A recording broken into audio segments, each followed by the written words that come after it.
দেখো বস, বাঙালির ক্রেজ হচ্ছে দুই জায়গা, একটা হচ্ছে বিয়ে বাড়ি আর একটা হচ্ছে দুর্গাপুজো। দুটোর মধ্যে কমন ব্যাপার কি বলতো? প্রচুর খাওয়া দাওয়া, নাচ গান, হই হুল্লোড়, সাজগোজ, কত কি।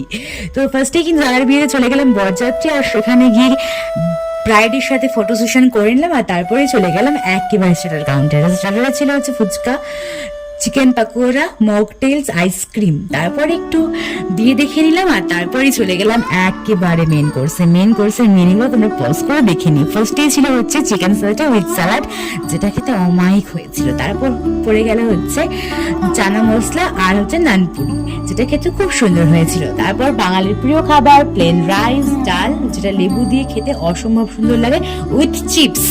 তারপর ছিল হচ্ছে গন্ধরাজ কাতলা, যেটা প্লেন রাইসের সাথে খেতে খুব ভালো লাগছিল। তারপর আজকে শো স্টপার মাটন কষা আর জাফরানি পোলাও। আমি মাটন কষা খুব একটা ভালো খাই না, বলতে গেলে খাই না মাটন কষা, বাট সেদিনকে খেয়েছিলাম, খুবই ভালো হয়েছিল। তারপর খেলাম হচ্ছে চাটনি পাঁপড় আর রসগোল্লা ছিল, যেটা আমি খাইনি, স্কিপ করেছি, পেটে আর জায়গা ছিল না বিশ্বাস করো। তারপর খেলাম আমার প্রিয় লট চমচম। তো কেমন লাগলো ভিডিওটা অবশ্যই কমেন্টে জানিয়ে। দেখা হচ্ছে নেক্সট ভিডিওতে, বাই।